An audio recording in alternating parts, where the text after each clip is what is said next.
Welcome to PolyCast, a civilization podcast focused on game strategy. CanusAlbinus, Makahlua, TheMeInTeam, Mega Bears fan.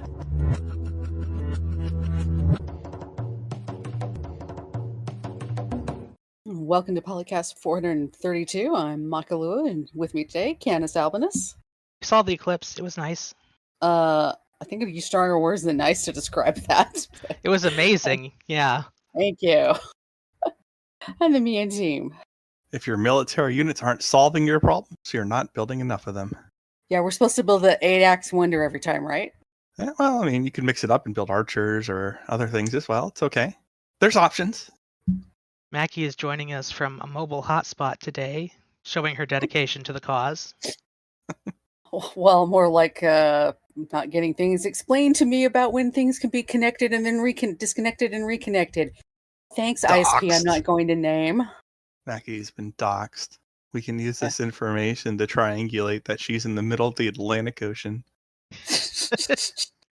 How's the Sargasso Sea, Mackie? What? The Sargasso Sea Salty. is it's the part of the ocean of the Atlantic in the kind of in the middle of the Atlantic where the water is kind of stagnant because there's no ocean currents moving it around, so it kind of just accumulates big patches of like sea moss and stuff. Cool. Also, looks like my neighbor's lawns all did until everybody got mowed earlier this week. Got you. Yeah, kind of like that.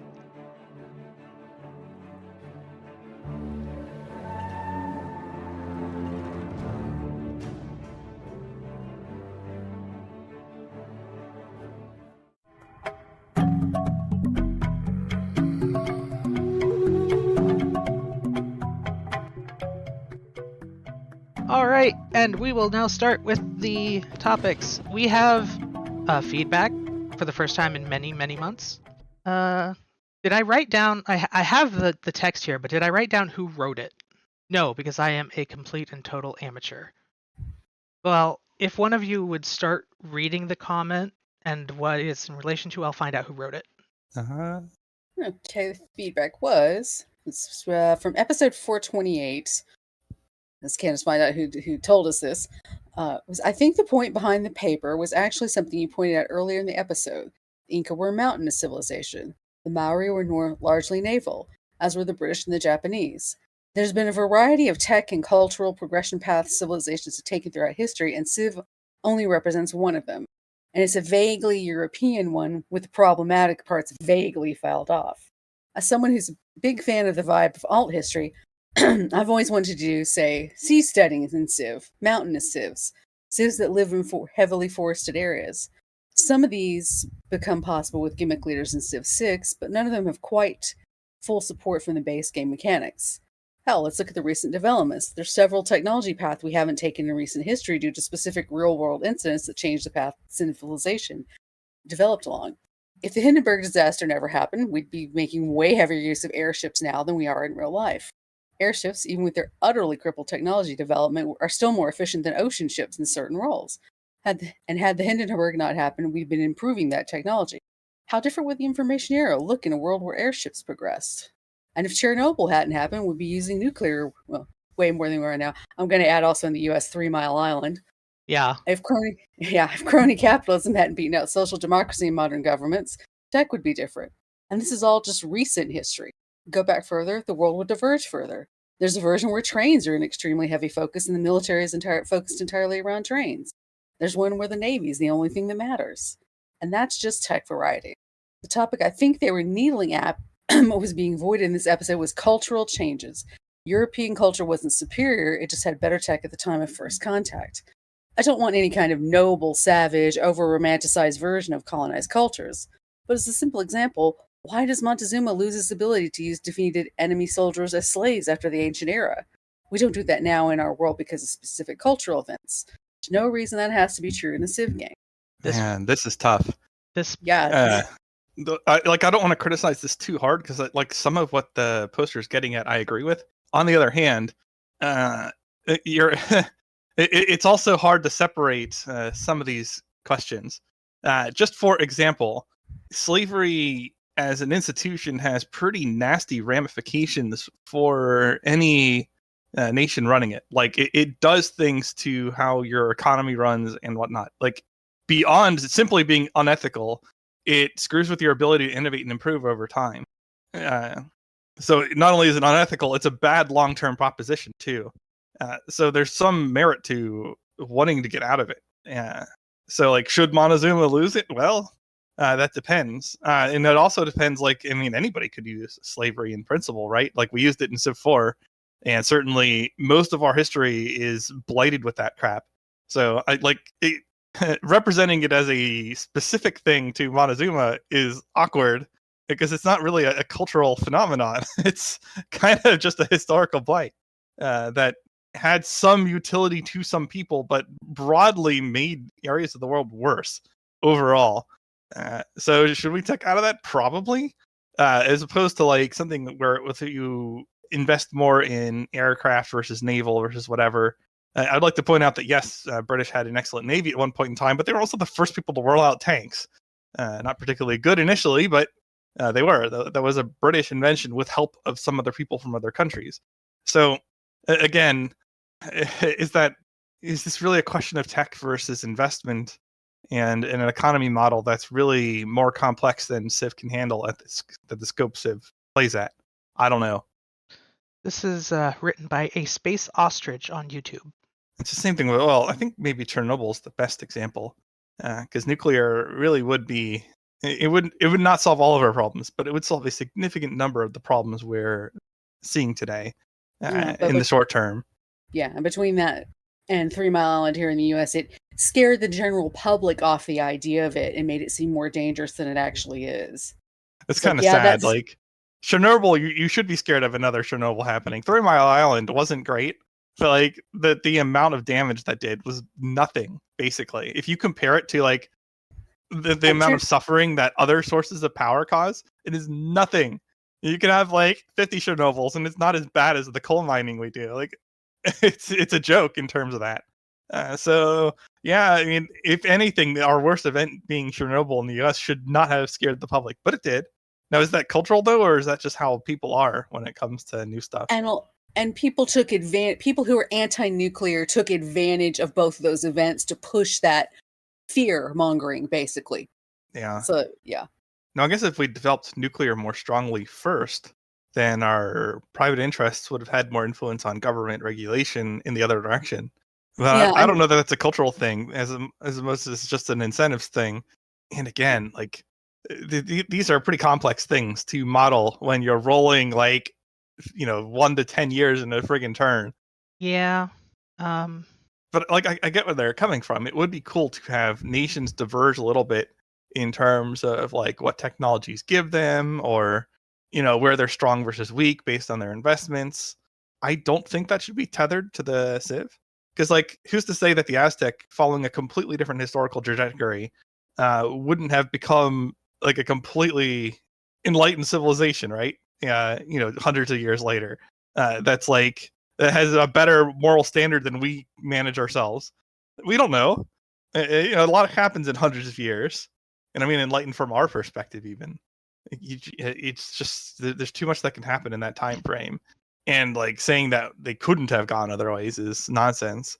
So I don't like tethering some of this stuff to cultures, because cultures adapt and evolve over time, and we also don't know what cultures would have looked like had they persisted. I suppose that's one good point within Millennia, with the way they take culture, where you can sort of roll your own culture as you go. I mean, it does kind of make whoever you pick to play more of a bit of a skin, but it gives you that option to diverge differently, to go along a different, at least cultural development path. And then does have those alternate tech paths as well, where you go through like the steampunk age and things like that. I do like what we're getting at here with terrain influencing, because it does to an extent. Yeah, it influences how people live their daily lives, which is going to influence their culture to a degree. So like picking things that make sense for your region, which would then inform the culture that you're mimicking or whatever. I think that's something that Civ could implement in the future. It'd be quite reasonable to do. They have You know, with the start biases. Yeah, that's true. there's that, But I and mean, then like there's more granular. yeah, Yeah. because you've got Vietnam, who is linked to rainforests and stuff like that, and Inca linked to mountains. But even if you try to set up everything in the start, you don't always get an appropriate start that matches that civilization better. If you could choose some of these aspects afterwards, you could match your civilization to the start you got, you know. Yeah, and I think you could do that and still like have things that were related to the Civ. That would require a different style of game, though, because the things that set the civs apart in these games is their natural abilities and their unique stuff. But if you're setting it up based on terrain, That's true in Civ 6. well, even in Civ 5, they had an ability. Sure, but not in Civ 4. And yet Civ 4 Civs were still very distinct. Their unique units were based on historical stuff. Yeah, we could still have the unique units. You could still have a unique building, but then maybe your aspects that are your reaction to the terrain that your civ starts in could be something that's separate. You know, well, culturally, some of these things would have been true. Hey, if the Inca had evolved in a place that was a little bit lower on a flat plane, it would be different. They would still be the Inca. They might have some of their unique unit and things, but you know, it would work a little bit different. Sorry, It I'm would gonna also explain be that more. funny if you could like start as nothing and like you over time you become Inca or you become the United States or you become Germany. Well, that's what Like, humankind That's what does. Millennia does, but I mean like more emphatically. Like you still get the unique units and everything like Civ, but you build into that directly. They could do it if they wanted. Now maybe they think that's too close to Millennia for the next Civ game, but maybe not. I think part of the problem is we're assuming that civilization is designed primarily as a historical resource rather than a game. Well, sure, but they would. This is a trade-off in game mechanics. Yeah. I'm not proposing something that's like out of bounds for a game. It's just a different game, basically. Yeah. Which isn't Civ, and that's okay. Well, that's not really true. Like each of the Civs have been pretty different from the previous in very significant ways. To say it's not really Civ, like yeah, Civ 4, 5, and 6 aren't really Civ then, considering how different they are from like Civ 1 and 2. Civ 1 and 2 didn't have anything unique about the Civs other than their names. They didn't have any start biases or any of that stuff. Yes, but back then, how different were the tiles? Also much more limited. Yeah. But that's my point. Like these games change and evolve over time. Ultimately it's going to come down to what the devs think people are going to play and enjoy, and what the devs want to make. Should we move on? don't know if we answered the response, but we gave a lot of talk. We certainly appreciate feedback too. Yes. True. So more of that, if willing.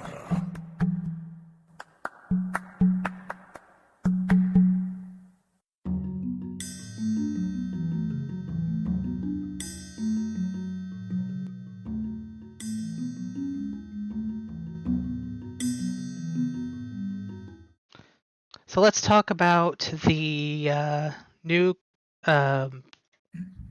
challenge of the month from Firaxis. This is 3 stars each. You play as Babylon, and you have to win a science victory. And the civics and technology trees are shuffled and hidden for this event. Other than that, there's not much special about it. The map is randomized this time, and everyone you fight against is different this time, so it's not really a scenario. It's just, hey, win a science victory on quick speed as Hammurabi on a Pangea map in a standard Civ game, basically. So This sounds like the setup for Turncast. yeah, kinda. Because it's quick speed. We've been using the tech and Civic Shuffle for a while. It's just the Civ's pre-selected here. But you're Babylon, so you have to use Eurekas to actually make progress. How damn which have would that also recently. Which also requires me to remember what the heck the Eurekas are. Yeah, and because the techs and civics are hidden, you have to like have a good memory and have played a lot. This is kind of this is play with a wiki open. that Yeah. would work too. Now, you don't win if you kill everyone, right? But you will eventually win space. If you send a spaceship to space, you will win. If you kill everyone, you will not win until you send a ship to space. Yeah, but who's going to stop you? Well, if you don't build it. Is the I'm tournament just saying, on? you can get more science with more cities. I guess it doesn't say score victory, so I guess you would just play the game indefinitely until you went to space. Yeah. Well, like once you're steamrolling, I don't know how often you guys play like dominating games like that, but like once you're steamrolling, you're not backwards any longer. Because you just have so much stuff. Yeah. So many trade routes, so many units, so many cities, and then like that translates to so many science districts if you wanted to. Eventually, you'll No, build you- everything. Yeah, you could conquer the map and leave one civ with one tiny city somewhere, and then just Yeah, well, that's what you would steamroll your do way. if like you lose by conquering everyone. Then you would just leave like one capital besieged and with no Yeah. tiles, and you just laugh at it because it can't do anything, and then you You don't fear just your like puny encircle it. weapons. So while we're on the discussion of or the challenges, did anybody do the Ides of March after we talked about it last month? I did not. I did not I either. had a few weeks there. There's also this thing with the moon going in front of the sun that distracted me. Yeah, that's fair. Well, I did eventually win the Ides of March game. I killed all of the AIs after completing the tech tree, actually, just because I was so far ahead of them. Even though they were on a team, they all were not very great. To be fair, it was Prince difficulty, but it was quite fun. There's not a whole lot of oil on the map, so if you get to the later eras or later parts of the game, you just kind of have to make sure you've conquered Gaul at least, because there's like 3 oil in Gaul.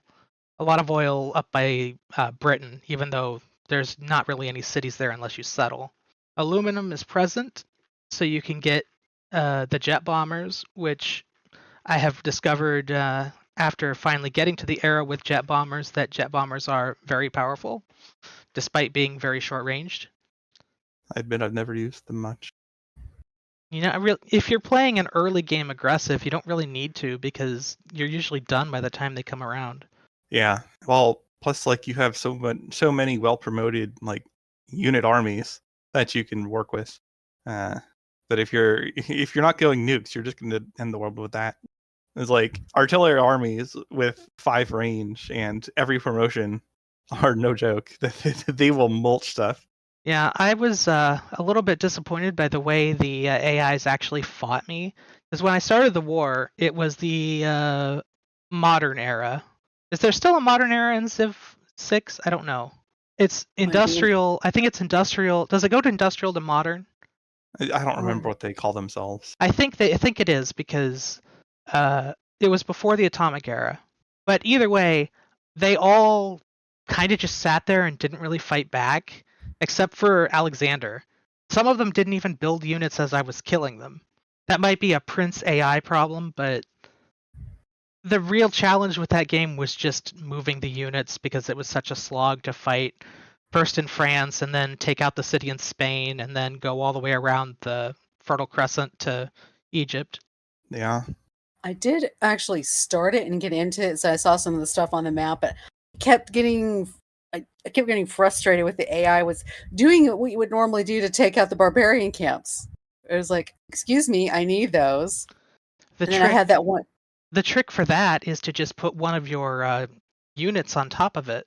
Yeah, I figured out later to just park a legion up there, and then that could stop. It's just that early on that happened with a couple of ones, and then there's that one. What is it? Mediolanum. It's off to the east. Yeah, that kept flipping, constantly flips. Even if you built other cities around it, it kept flipping. It like it was set to permanently be unhappy, and it's like, but why? Well, it's because I could stabilize. It's right next to Alexander's capital, and his capital has high population. But even after I built a couple of cities around it for cultural support, and even got the city to the east of it on the Black Sea stabilized, but it was still flipping. I was like, I have to sit here and keep units parked here to keep taking the city back and taking the city back and taking the city back. It's like it would never acknowledge any other pressure counter pressure I put. What I did was I just let it fall and gave it basically to Greece and then just conquered it later. Yeah, I've never found counter pressure to be too helpful, as opposed to just like taking the things that are causing the pressure. The real problem with Alexander, I guess he's Macedonian, isn't he? Yes. His capital is sandwiched between mountains, so there's like two tiles you can attack it from, which makes early game capturing pretty difficult Yeah. because you don't have the balloons that allow you to actually shoot over things yet. You would need a significant tech advantage because then you can battering ram the walls down and it can't shoot at you anymore, and then you can like cycle units until you wear out its health. That's going to be miserable if he's an archer in it, but if he's something other than an archer in it, it won't be too bad. Yeah, I got too frustrated, so I didn't come back to it, and then eclipse happened. So Yeah. Actually, I think the challenge was over on the day of the eclipse. yeah, I think it was the very last day, and the new thing, Yeah. new challenge rolled in the next morning. I'm going to try 3 stars each. I have not actually won a game as Babylon yet, so I do need to do that at some point. It just seems like this one feels really disappointing compared to the other ones, because the robot one was really unique, and the other ones at least had a gimmick with them. This one is just win science victory with tech and civic shuffle. Well, and a civ that strongly depends on the Eurekas, yeah. On the Eurekas. I don't think that's not bad. Like, okay, it's not as like wonky as GDRs all over the place, but like it'll help people get used to the Eurekas, and it's certainly a different way to play than just like the standard settings game. The reason I am disappointed by it is because everything else is randomized. Like the map and the civilizations are randomized, so it's not really a challenge map. It's just That's true. That's the real it would have been cooler if part. this was on like a fixed map. That's true. That's the problem I have with it, because all the others have been on fixed maps. Yeah, and I think that is one of the things that makes these kinds of games more interesting, is that everyone is playing a similar experience. That way you can compare outcomes. Yeah, but with the random maps, there's going to be so many things. Like even just your resources are going to be laid out differently, so everyone's going to have a different. Yeah. This is what some of the people in the Civ Fanatics thread are disappointed about, because it's just like more like a basic random game and not what they have been previously, which is closer to the Hall of Fame type challenges, just on scenarios. Yeah, or the other like games of the month, like we used to do the Nobles Club, and then higher level copies of the same thing, basically. Yeah, you can tell how the Civ Fanatics community feels about it if you go to the general discussion Civ 6 forum and you see April challenge thread, 9 replies, compared to, admittedly, this is a different time span, but if you go to the one where it's Head of Cyrus, there's 49 posts, and yeah, I can't find the one for Ides of March. Well, actually, it's right underneath it. I'm blind as a bat. Never develop mind rot, folks. It's awful. I do my best. I think time makes it pretty difficult eventually, though. Well, that's not what I'm talking about, but yes. Ultimately. Don't get sick with things that you can't cure. Yeah, don't get sick, don't get old. Don't get anything negative. Just get good things. Just get good.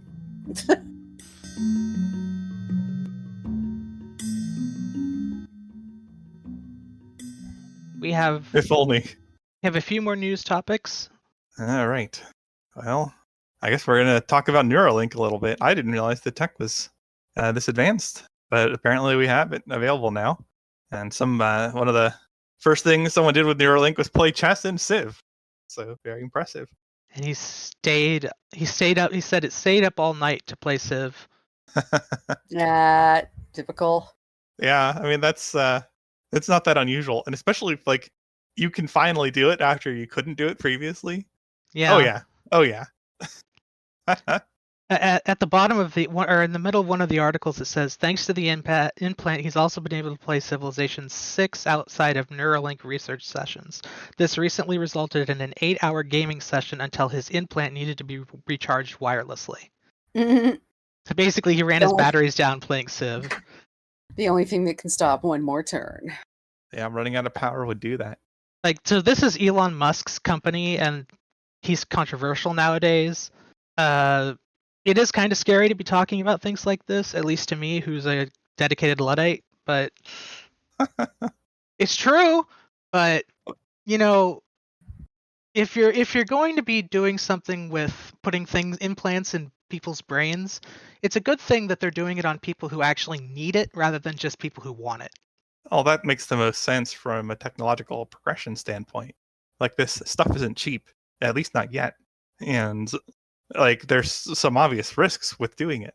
Yeah. But if you have no alternative, then it's a good thing to try if the person in question wants to try it. So yeah, I mean, of course it's gonna start here. But I don't know, like, if this is significantly different from like a prosthetic limb, I don't know that it's conceptually so. It's just that it's much more challenging from a technological standpoint to do it. Because ultimately, like, you're still having your brain choose what happens. This is just a more direct connection. Yeah. And the It's thread just does go on to mention that they are also looking into shunt signals so that you can like restore the ability to move to paraplegic and quadriplegic people. Now that would be incredible. Like this is that's an amazing technology if they can get it going. But even what we're reading in this thread is amazing. Yeah. Yeah, it's well, not but it's one of the starter ways to get into. You've watched so many things with the cyberpunk type things that have all those different implants and Deus Ex.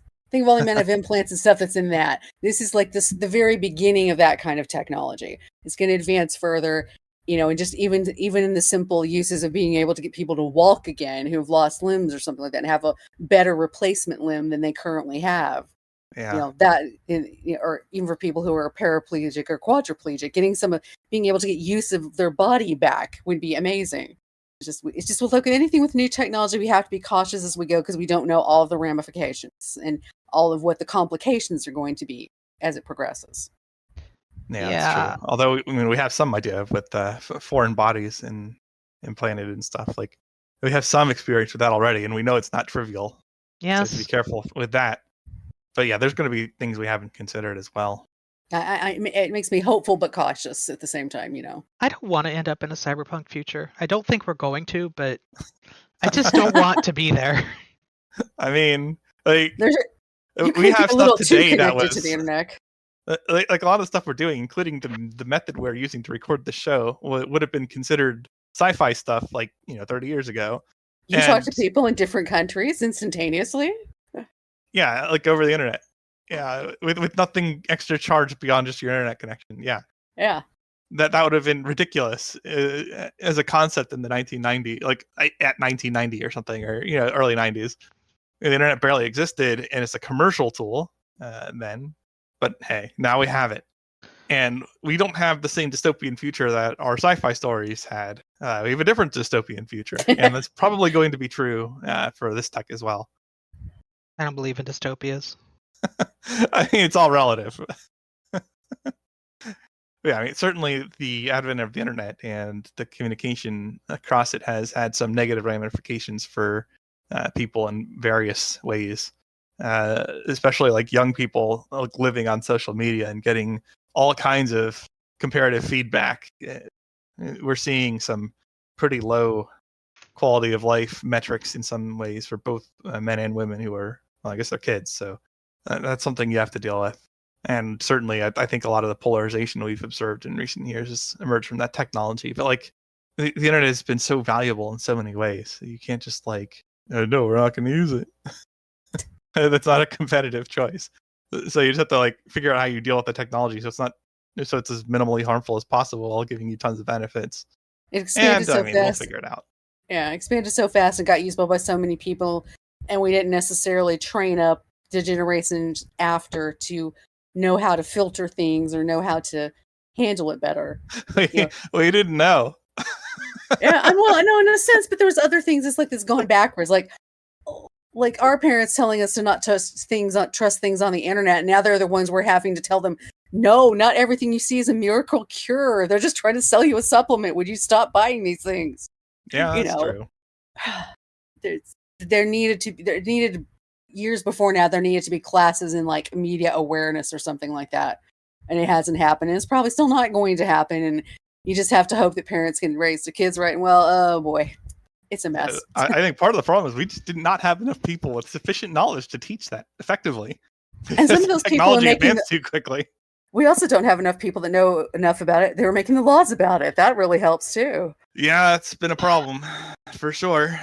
Because then the people with interest in it can certainly influence how the laws get passed, and that results in Yep. some questionable outcomes. Yeah. Although that's nothing new. We've seen that throughout U.S. history. With all World sorts history. of technologies. Yeah. Well, it's not just here. It's not We are just US here. that's true too. But if you go back past information era, the amount that they could do it is less, just as a consequence of how communication worked. The interests were more like nobility or whatever. Like the institutions that were influencing the ruling class were different. But you still had it for sure. You're right. I would argue that not qualitatively different, but Yeah, maybe not. Just the incentives in question for everyone are a little different. Yeah. depends who it was, depends where it was. Yeah, but maybe you're right that qualitatively it isn't so. If you had money, you could do it, no matter who you were or what you were doing or what your organization was. Yeah, to some degree. So yeah, this is cool stuff for Yep. sure. Yes.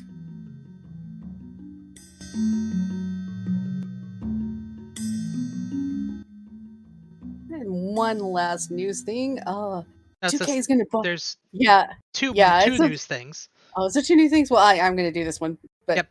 yeah, 2K bought Paradox and Millennia is the next of game development. Oh no, wait, that's April Fools. Which it was they did well because that's just almost believable enough that it actually caught a few people in different Discords that I've seen a little bit unaware. Then everybody went, "Wait, what's today?" Yeah.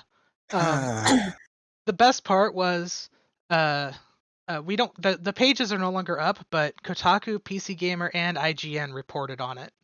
So yeah, I don't know if they got some cooperation with that or they were all just doing the scrambling to report and then not realizing what day it was. I missed this when it happened, but this would be a very interesting merger were it to happen, to put it mildly.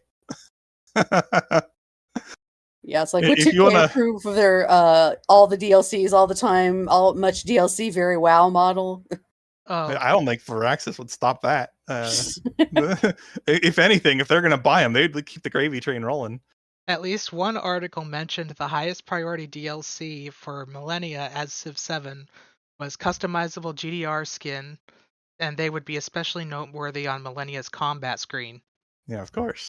And don't forget armor for your cavalry units. This would allow further alternative choices, including the generation of an actually flat Earth. That one with the armor for the cavalry units, that only just got me. I was like, wait, and now I'm like, oh, wait a minute. Or server DLC. You can I did not generate catch flat that Earth originally. in Firaxis games. You just turn off world wrap and it's flat. I mean, that's more or less what you're doing. Yeah, that's it. The projection of the map itself is already flat, so that's all you have to do. Turn off world wrap. It's a Yep. square or rectangle. Sorry. The Turtles devs, all the way down in that world. the devs hope that an in-world flat Earth will finally satisfy people who have been critical of the grid-based movement, which does not scale well with latitude on a globe, but does not cause issues on a flat Earth. Hey. I like it. And we have okay, well done with your posts, guys. We love Yes. it. Keep doing this. I know you're going to, but this was a good one. It's almost as good as Ultimate Civilization Rumble from several years back. Because everybody was like, Because it would have been a great game if we could just play, if it was just a fighting game with all the world leaders of history. it could have just been a Flash fighting game or something they could have put out on the day of. That would have been, Well, if it was Flash, it'd be gone now, so ugh. That's true. You But- get what I mean, though. Yes, I it would have still been. use the Uncle Slam attack. Yeah, My nephews greatly appreciated. I'm sure they did. Why are my ribs broken? Now, I only need one kid in the head once. Jeez. That kid was crazy. I mean, it's been like probably 10 years now, maybe not quite. That kid he had like no regard. Like he lunged at me while I was like wrestling like multiple kids, got kneed in the head, and like as I'm going to check if he's okay, he like used that opportunity to dive at me again and grab my leg. I'm like, okay, this kid's not fine. normal. Like he did that all the time though, even with the other kids. Like he would actively disregard things that would like make everyone else cry and just keep going. Like, he had something unusual with sensing pain. He did not care. I was genuinely impressed. Like, that would have given people like who were actually in high school like sports pause, and he just disregarded it like it didn't happen, like immediately. It was so unusual. Like, until you like see somebody operate that way, like it's hard to describe it without observing it. So yeah, he didn't care about pain. I still felt bad though. Yikes.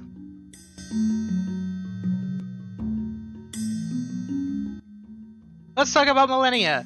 So it came out right after our last episode, and I haven't played it, but a bunch of our other game group friends played it, and they were talking about how it was a great game, and then they stopped playing it, and they haven't played it since. Well, I I mean, saw so a many lot of of the them have gone to like Helldivers and stuff. They play a wide variety of things all the time. So it's But not this too even surprising. happened with the content creator people too. Everybody was all on it that first week or two, and I haven't seen any new games of it picked up. I mean, it Like, doesn't pretty much help. Yeah, go ahead. Yeah, it feels like the first 2 or 3 or 4 games through, you have a lot of fun, you do a lot of different things, but then certain things get repetitive and annoying. Not that that doesn't happen in Civ, mind you, but it's a different kind. If all of them have put it to the side and are playing everything else, that kind of tells me something. So we have a really good first impressions report from Lord Lakely on Civ Fanatics. And I'm not going to read the whole thing because it is a very comprehensive write-up, but it's very critical. Turns out the things we were worried about are pretty severe. The game punishes you extremely harshly for playing a peaceful builder game. If any of the other civs get stronger than you, they will declare war and will not make peace until you either defeat them or have somehow made it so they don't think they can beat you. Also, the game doesn't tell you any of the mechanics that help with the special stuff. Like, he talks about theologians and monasteries, which are only allowed on hills. After unlocking monasteries, it doesn't show you in the infopedia. It doesn't tell you what you do. You don't know how to build monasteries, and it gives you no hints. What you actually have to do is research organized religion first, and you can only build monasteries in outposts attached to a city, not in actual cities. The game doesn't tell you any of this.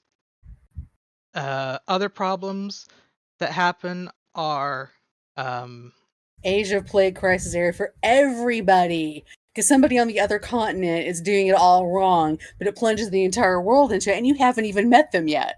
That Oof. makes no sense. and even if you are taking care of your cleanliness properly or hygiene requirement, it still hits you, and you still have to clean up your whole empire.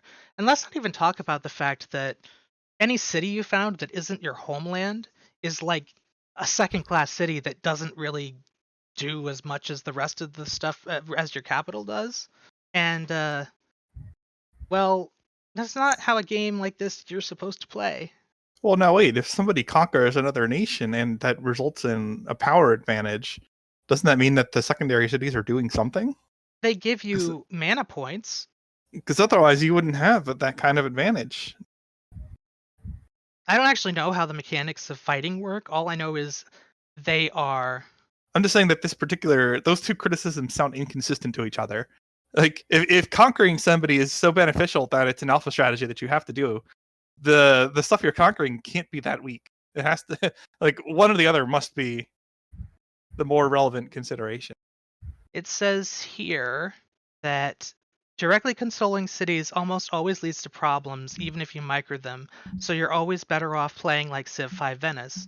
The playstyle causes you to fall behind the AI, which, as you only have 1 or maybe 2 cities to get all the value types of experience from, or units, it gets very difficult to get both.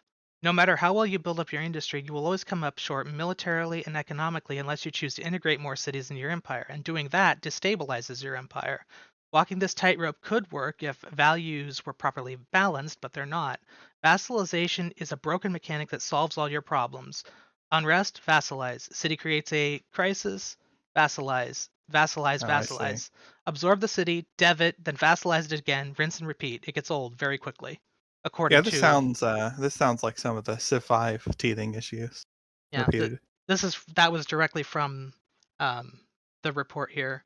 Yeah, but like I'm hearing that, and I'm remembering some criticisms of puppeting cities in Civ 5 or whatever the hell it was called, like because because of the happiness cap, you would wind up doing something very similar if you're mass conquering.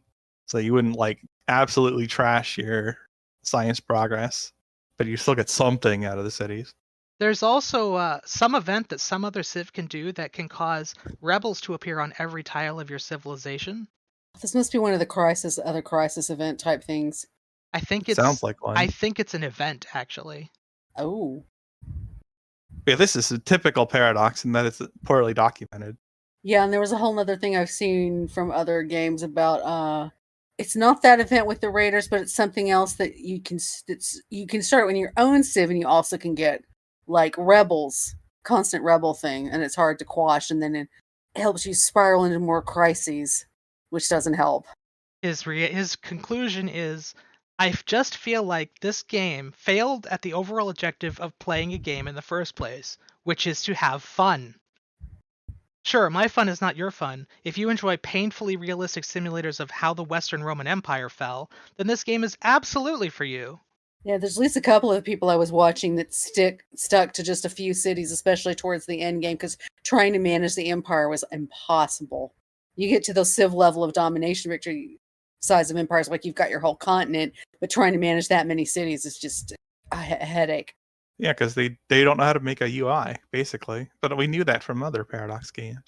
However, like I don't know that the concept of the game is bad if you actually Yeah. balance the trade-offs and it's not a chore to play. But like even Civ 6 for its improvements over Civ 5 and UI is still like way behind decent as an implementation when it comes to UI. Like it's frustrating that these otherwise good games are such a slog to play through just because the basics of inputting commands to the game are like in some ways inferior to 1990s games, and in other ways they just like don't implement things that have been functional and good for other games for years. Yeah, I don't know, like that's been a pet peeve of mine for over a decade now, so I'm not saying anything new here, but it is a shame that like I guess people who make turn-based strategy games just can't find a single person capable of implementing a good UI. And sometimes they do it differently just so they can say they're different from X game. That's not just a strategy game problem either.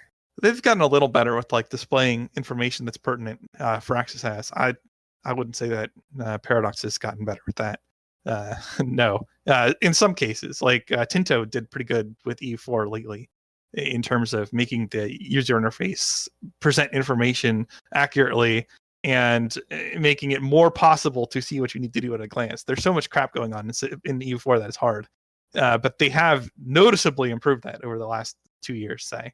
But my gosh, the other Paradox games are awful. Like Hearts of Iron 4, I think there's some unethical things with how they represent information. It's so bad.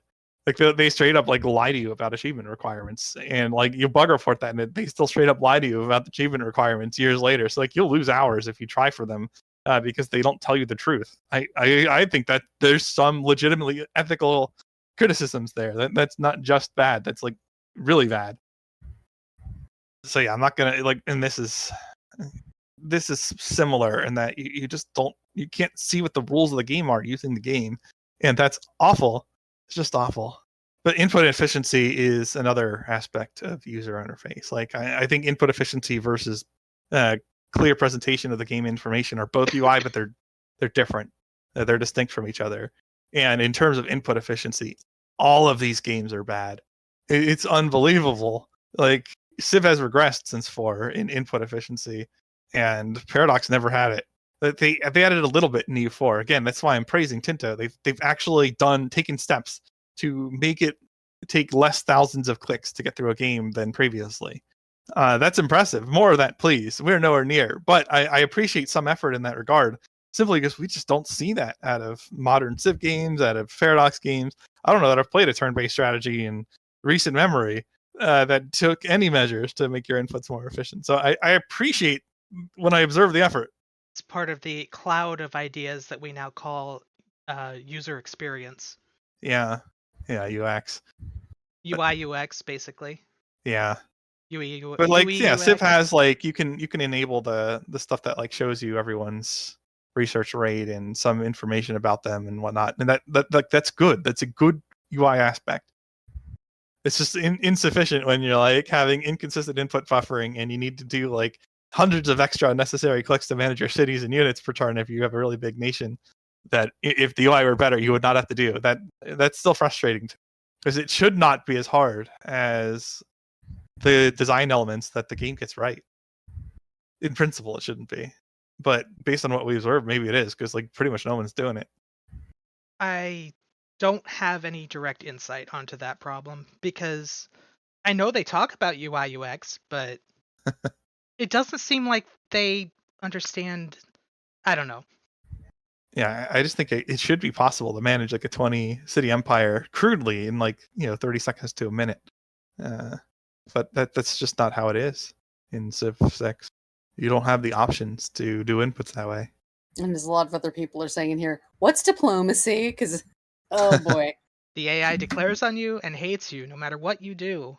They will declare on you if they think they can kill you immediately, and they will not stop trying to kill you until you can build up enough units to show that they're not strong enough to kill you, which is difficult to do. I don't remember exactly why they said it was difficult to do. I do think having some aggro in the AI is good especially because like first of all, you want competition over land and resources in your game because that gives you incentive to do things, and two, like if that's beneficial, the AI should do it. Yes. On the other hand, there should be some evaluation going on there, so it's like not the only thing to do, or if it is objectively the only way to play the game, then maybe you should look at that because it doesn't seem like that was the intention, is to make the only one approach consistently the best option when you have other options you can pick from. Ideally, if you have a bunch of options you could pick from, there should be some situations in which you would pick all of them. Maybe some are less common than the others, but like you're making decisions based on what you observe rather than just like always picking one thing out of all these options. Ideally, the general opinion in the thread, and this goes over 2 pages, and it's at the time that I looked at this section, which is the Millennia section in the Paradox Games forum, there were maybe 1 or 2 posts that weren't Paradox Dev Diaries in the whole forum. But it was like nowadays there are more, which is ironically half of them are news releases from the website itself, from Firaxis itself and their staff, talking about things that are happening. But yeah, it's disappointing for that Millennia didn't do more with diplomacy. Paradox is a very mixed bag with diplomacy. It basically does not exist in Hearts of Iron.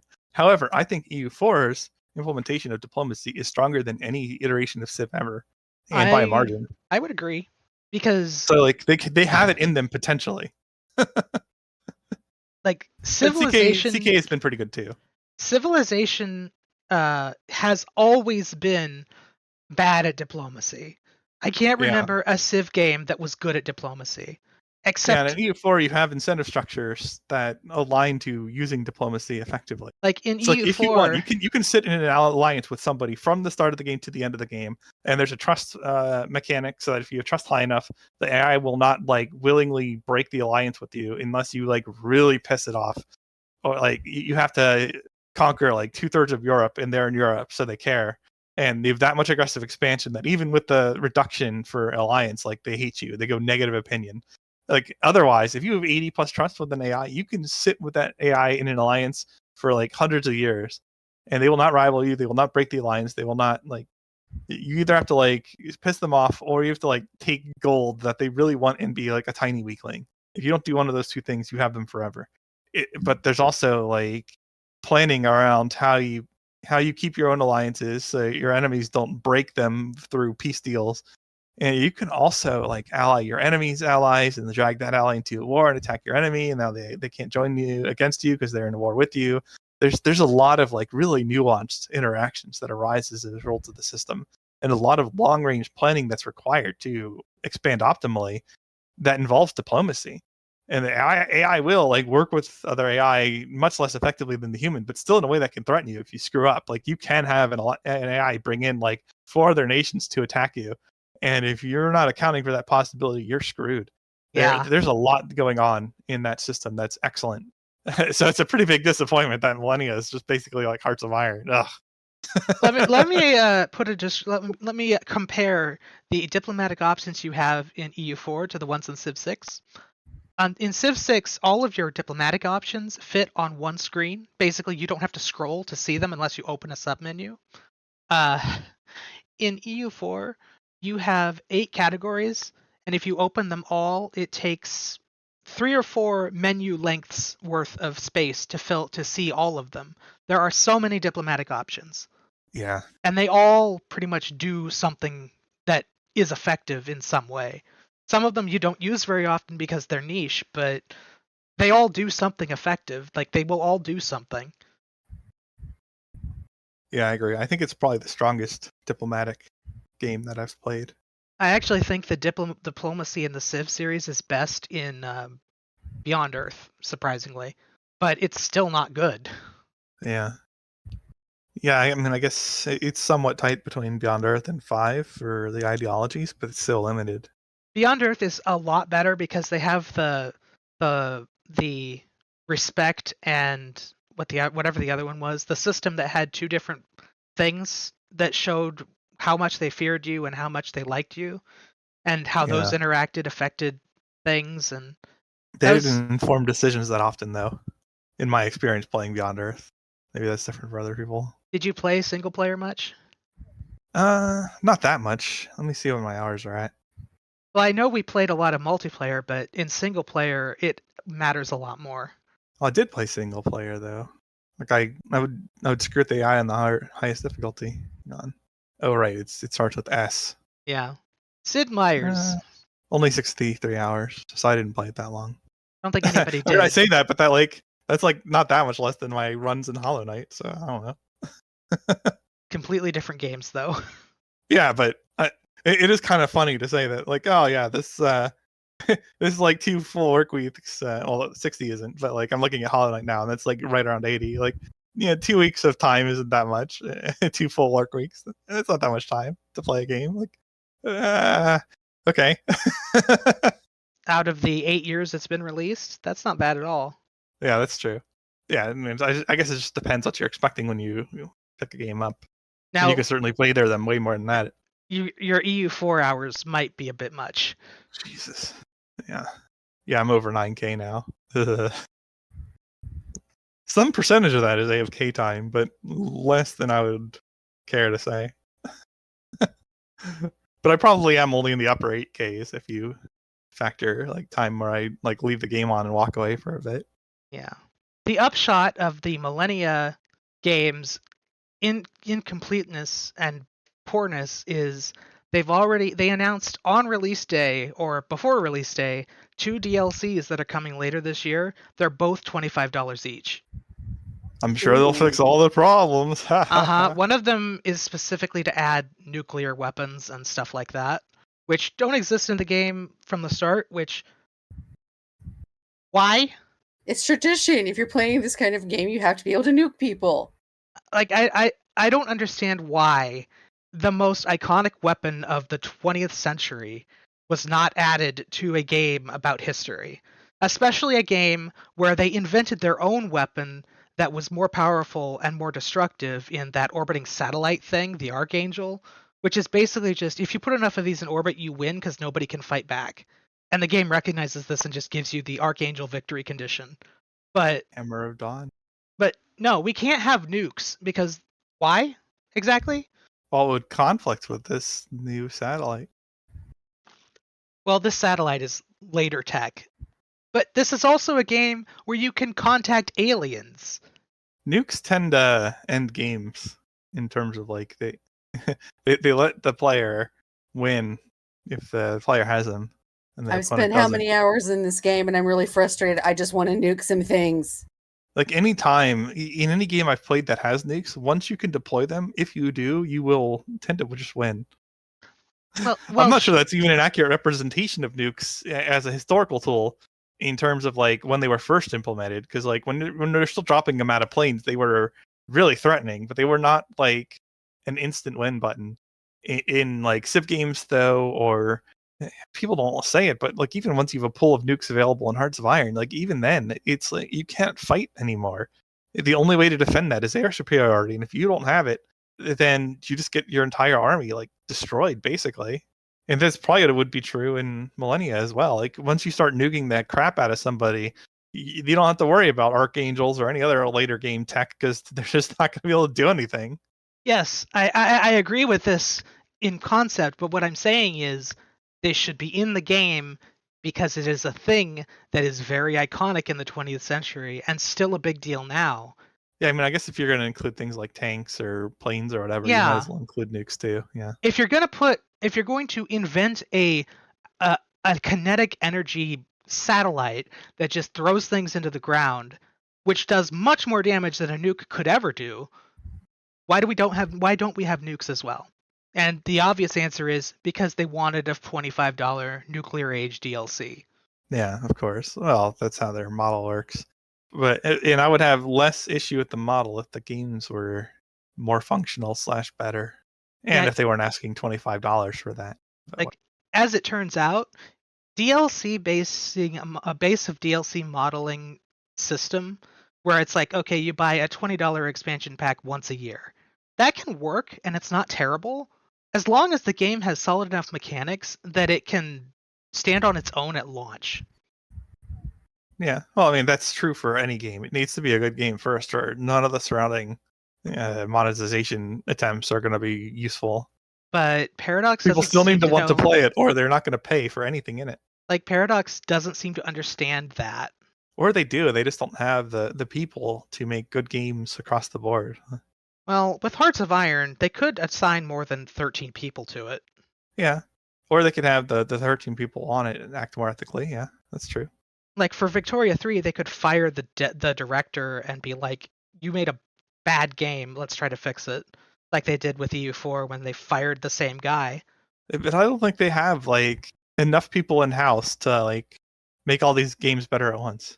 Maybe not, but I'm sure they have enough money that if they wanted to, they could. Yeah, it's easy to say, but it's harder to find like people who are actually going to do the job significantly better, especially if you're just like interviewing someone and you just see a body of work. Like a lot goes into that. I understand that it's hard to do. There have been a lot of That's layoffs why I'm a little less lately. critical of. I'm a little less critical of some things than others, but like I cannot stand that like issues that cause major player inconveniences or worse and could be fixed by text editing what the display says so that that information is accurate just get ignored for like 4 years. That I can't stand. That really irks me. Well, we know that If you can't be good, at least be honest. Jesus. We know that tons and tons of game makers and designers and such have been laid off in the last year. Surely Paradox could sift through that and find a single person who would be happy to live in Sweden and do a better job than Wiz. They've tried it, and I'm sure they'll try it again. I mean, It's not like they haven't brought in new people. just from the Civ community, we've seen tons of people come out of it that are actual game developers now that are all really good at their jobs. Yeah, like the lead dev of Civ 5. He's like the only one that did a bad job, though. Because if you look into who actually works at some of these people, a lot of them are former Civ people. Like Solver now works with Mohawk Games with those people, and he was an old Civ guy. Yeah. So I can't believe that they can't find people who do a better job. Like even the people who make Anbanar, hire them. It's true. Some of the mod devs in these Paradox games have been significantly better than the base game devs. And I don't just mean in terms of like the content design, but even the implementation. Like they are more mechanically sound. Like the product they produced is A, better balanced, there's more depth to their focus / mission trees, and C, their interactions they create break the game probably an order of magnitude less frequently in some cases. I'd say several that, orders like, of magnitude. I would say at least one order of magnitude, because like if I'm comparing like Old World Blues or Equestria at War to base game Hearts of Iron, the focus trees in those probably break less than 1/10 as frequently, because they adhere to some design principles that make it way less likely for their focus trees to break the friggin' game. And this despite that they're doing more complex things. But they just avoid a few pitfalls that they've realized break the game. And you reliably observe that they just don't do certain things with focuses. And yet Paradox still does in their paid DLC.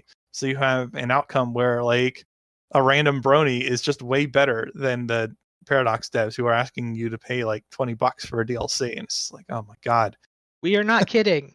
The Equestria War, which is the Friendship is Magic My Little Pony mod, despite the fact that it's about ponies and unicorns and griffins, is still the best. This is the best vanilla Hearts of Iron experience. It's still the best. I hate that that's the case. There's no question it is the best one. It is the best designed. It is the most fun.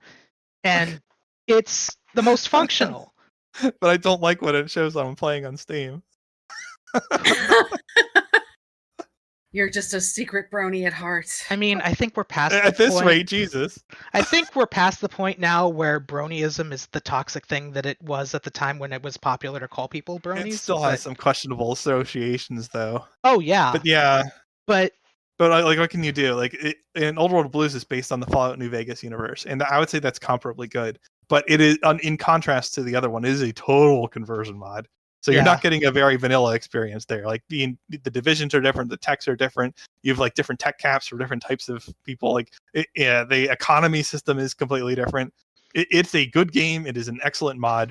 And the fact that they did such a total conversion and it's more stable than the Hearts of Iron base vanilla is an incredible testament to what's possible if you have good designers working on it. However, it is certainly not. Like the other one uses vanilla text, but Old World Blues is a very different can of worms. But yeah, like I would say that the people who are most responsible for that are probably better than any of the focus tree designers for Hearts of Iron 4. So these people are really good. Real quick, let's talk about the latest Hearts of Iron 4 DLC. What did it contain? Just South American mission trees, nothing Not else. just South American mission trees. Only 3 major mission trees for 3 South American countries, and then 1 shared one for 2 smaller ones. And yet there are still, I don't know, most of South American countries that don't have focus trees, despite this being a DLC for $25 that is supposed to focus on South America. And it only focuses on Brazil, Argentina, and Chile, which admittedly are probably the biggest players in South America, but the heck happened to Peru and Bolivia and Ecuador and Venezuela and all those other countries that definitely had things going on at this time and definitely could be fleshed out? But nope, we got to charge you $25 for 3 mission trees and 2 countries that have a shared mission tree. And there's no there's no new mechanics, there's no new anything. There's just art and mission trees. I think that's why it was so widely hit with negative reviews.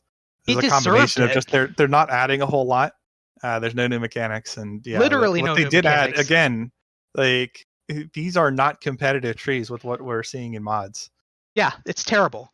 Like across the board, not competitive. Like not only is it not in depth, but again, they tend to break the game more. If you don't play the game, it's hard for me to explain what I mean by breaking the game. But I mean interactions that the game doesn't warn you about that effectively end the run for one reason or another.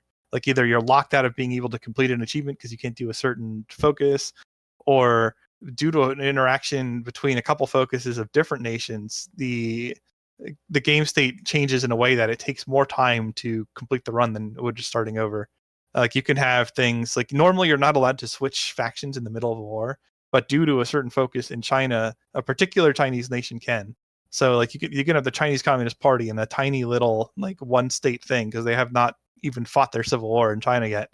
Switch from the Chinese United Front fighting against Japan in the middle of the war against Japan, and they like switch to the Allies and then call the Allies in on a third party. So you can have like the Chinese Communist Party initiate the entire world dogpiling like Venezuela or something on allegedly historical focuses. It's just the degree of absurdity that some of these interactions cause is wild. And this doesn't happen just once in a while with one country. It happens frequently with multiple countries. Yeah. It This happens with various focus trees, and if you're playing the game in like ways that are relatively challenging achievements or something, you can expect it probably in 1/2 to 1/3 run, something like that. It's a lot. It's very heavy. Even if you're just playing a basic game, weirdness will happen, even if you're not trying something difficult. Yeah. Yeah, I had a historical game just recently where I was playing as Brazil. I joined the Allies, fought the Axis, and then by like 1946, somehow China had managed to annex the parts of Germany I didn't take, and they were in the Allies for some reason. With historical focus is set. And that actually did have ramifications for my run.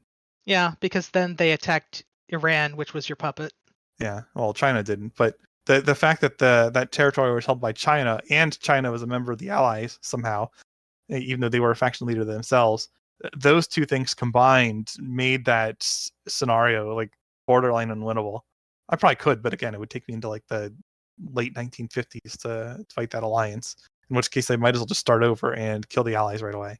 I think we're getting a little into the weeds, but my point is like there are aspects of this design that have serious negative ramifications for the game, and mod devs are way better at preventing this than the vanilla devs who are asking you to pay money for it. So yeah, maybe they should hire some of these people because these people are clearly better at the job than the Paradox devs are across the board, not just like coming up with like neat content ideas, but because some of what Old World Blues does is really entertaining.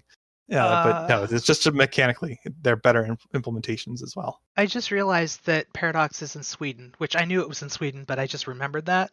Maybe because based on what I know of European business regulation, maybe they literally can't afford to hire a single person because their taxes and their requirements are so onerous. Maybe that's why they're putting some of their studios in other countries now. I would not be surprised. Because Tinto is in Spain. Yeah. And there are Paradox.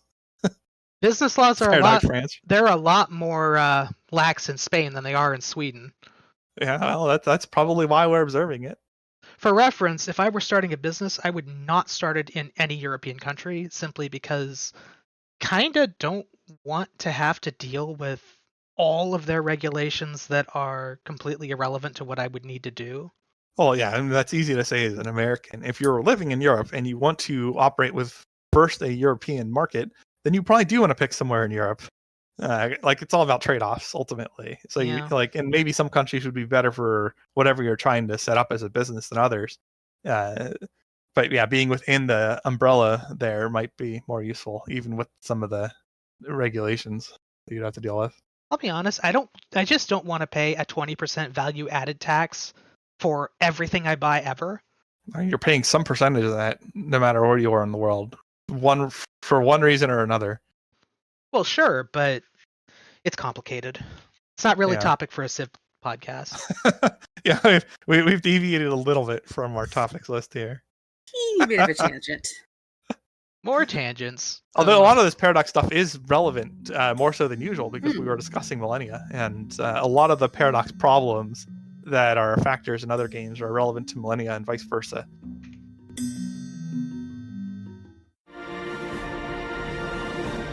Okay, is it time for us to get out of the water, as Mackie says? Well, we've been going for 100 and not 100. Brain, I'm tired of you. Stop being Full stupid. water, cavalry armor, whatever, Mackie. It's all the same. Well, at least we got then. to go after Shigarath. Indeed. Well, thank you for joining us on PolyCast episode 432. I've been TheMeInTeam as usual, not changing that up, and was joined by CanusAlbinus. Oh, I should have a witty retort here, but I don't. Whee! And Makahlua. This is the occasional Millennia cast, along with Civ stuff. I don't think we're going to be coming back to it, honestly. No. The Civ and Civ-like cast. Well, it's okay. It's okay for it to be Civ-light stuff because there's nothing else to talk about with Civ specifically right now. But kind of want to talk about good games. Now that Paradox and Firaxis have merged, we can talk about the Paradox games all the time.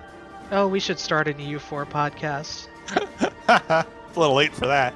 Well, maybe. I would not have much input EU5 other than is just sitting here nodding. That's okay. I mean, we can talk about EU5 when it comes out. It's going to be a while yet, but you know.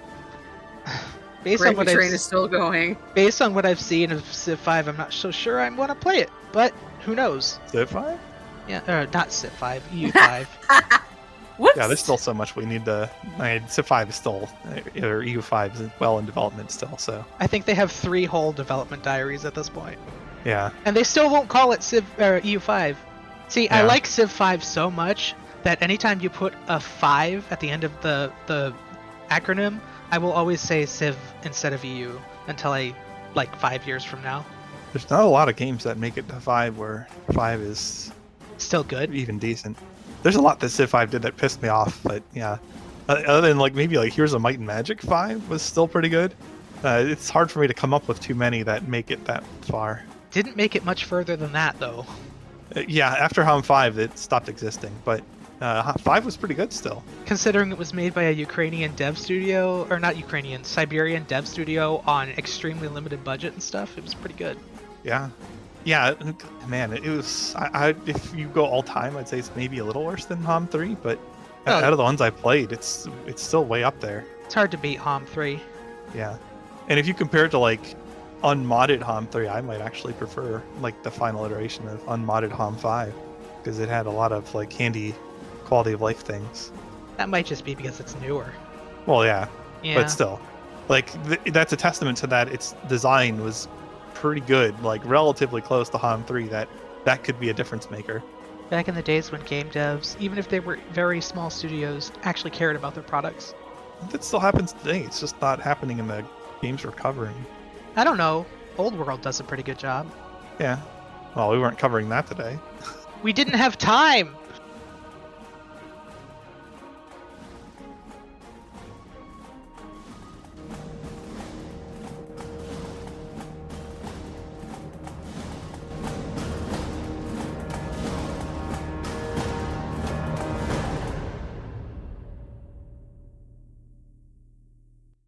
Civilization 3, 4, 5, Beyond Earth, and 6 sound clips. Copyright Take-Two Interactive.